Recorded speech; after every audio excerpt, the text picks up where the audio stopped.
Bonjour à tous et nous sommes de nouveau sur la chaîne YouTube de Jesus Loves Me. Nous continuons encore avec le thème de la foi que nous avons développé la dernière fois et que je vous invite, si ce n'est déjà fait, de visionner ma précédente vidéo. Alors notre thème aujourd'hui c'est Ma foi, ma force, série numéro 2. Alors nous allons résumer brièvement ce que nous avons dit dans la vidéo précédente et après nous allons voir la foi comment et la foi pourquoi. Nous avons vu que la foi donc c'est croire que l'impossible devient possible, croire que l'invisible va devenir visible. Et nous avons pris la parole dans Hébreux chapitre 11 au verset 1. Or, la foi est une ferme assurance des choses qu'on espère, une démonstration de celles qu'on ne voit pas. La foi donc c'est croire que ce que nous déclarons, ce que nous prions va se réaliser et nous devons aligner donc notre réalité par rapport à la parole de Dieu avec la foi. Car Jésus a dit dans Marc chapitre 11 au verset 24, « C'est pourquoi je vous dis, tout ce que vous demanderez en priant, croyez que vous l'avez reçu et vous le verrez s'accomplir. » Nous demandons quelque chose à Dieu, nous avons des requêtes envers Dieu, et ça ne s'arrête pas là, mais ce que nous demandons, nous devons y mettre notre foi, et cela va vraiment s'accomplir. Et vous voyez quand nous disons Amen à la fin de notre prière, et Amen veut dire ainsi soit-il, ou qu'il en soit ainsi, la prière n'est pas finie, loin de là. Elle ne fait même que commencer, car nous avons déclaré la parole de Dieu selon nos besoins, et pour que cela se réalise dans notre vie, la foi doit être en action. Nous devons avoir foi en Dieu, nous devons avoir foi en la parole, et nous devons rester persévérants dans notre foi jusqu'à pleine manifestation de la promesse de Dieu que nous avons déclarée. Alors maintenant, passons à la foi. Comment? Quand est-ce qu'on reçoit la foi? En fait, nous avons tous une mesure de foi. Dieu nous donne tous une mesure de foi quand nous sommes nés de nouveau. C'est-à-dire quand nous recevons Jésus comme notre Seigneur et notre Sauveur.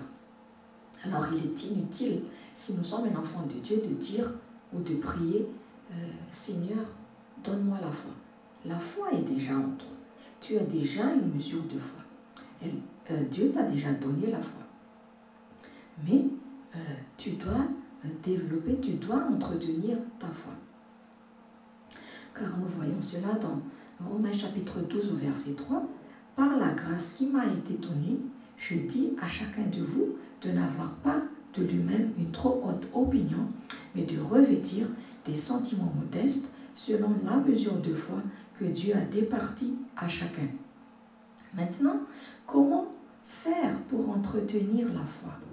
Et nous voyons, nous avons déjà vu que la foi vient du Réma, la foi vient de la parole de Christ. Alors nous devons écouter plus de prédications, nous devons lire la Bible et nous devons surtout avoir le Réma en la parole. Et nous voyons ça dans Romains chapitre 10 au verset 17.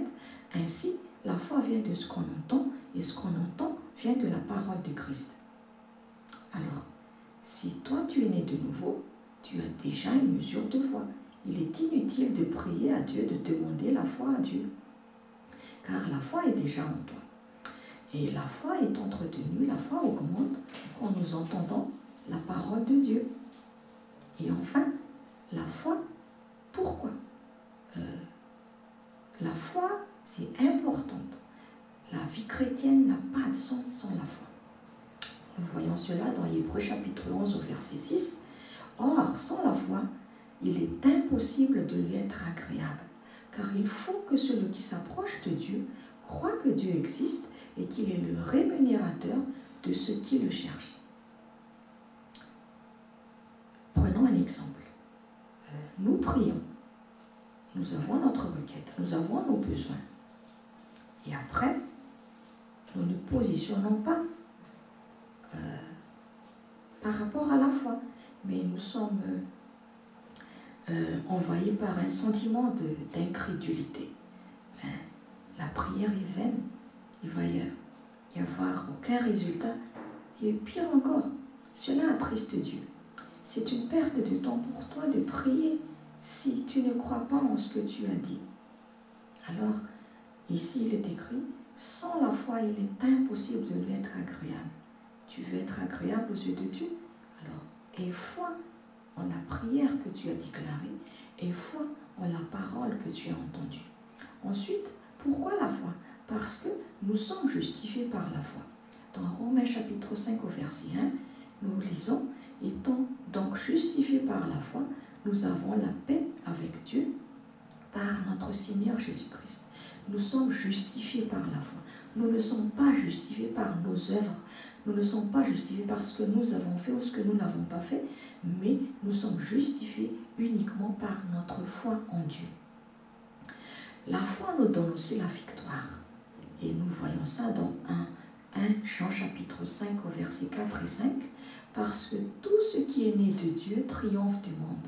Et la victoire qui triomphe du monde, c'est notre foi. Et qui est celui qui a triomphé du monde, sinon celui qui croit que Jésus est le Fils de Dieu? Notre victoire dans le monde, c'est notre foi. Notre foi en quoi? Notre foi en le fait que Jésus est le Fils de Dieu. Jésus est venu pour nous sauver. Jésus a tout accompli sur la croix. Et enfin, la foi déplace les montagnes. C'est quoi les montagnes? C'est les défis qui sont en face de nous. C'est les difficultés qui sont devant nous. Nous voyons ça dans Marc chapitre 11 au verset 22 et 24. Jésus prit la parole et leur dit, « Ayez foi en Dieu. Je vous le dis en vérité, si quelqu'un dit à cette montagne, ôte-toi de là et jette-toi dans la mer, et s'il ne doute point en son cœur, mais croit que ce qu'il dit arrive, il le verra s'accomplir. C'est pourquoi je vous dis, tout ce que vous demanderez en priant, croyez que vous l'avez reçu et vous le verrez s'accomplir. » Alors, pratiquement, comment ça fonctionne? Déclare à cette montagne de quitter ta vie. Tu es malade. Déclare à la maladie de te quitter. Maladie, ôte-toi de là. Va-t'en. Tu n'as pas ta place dans mon corps. Tu le dis avec foi et ça va vraiment s'accomplir. Alors, sans la foi, il est impossible de plaire à Dieu.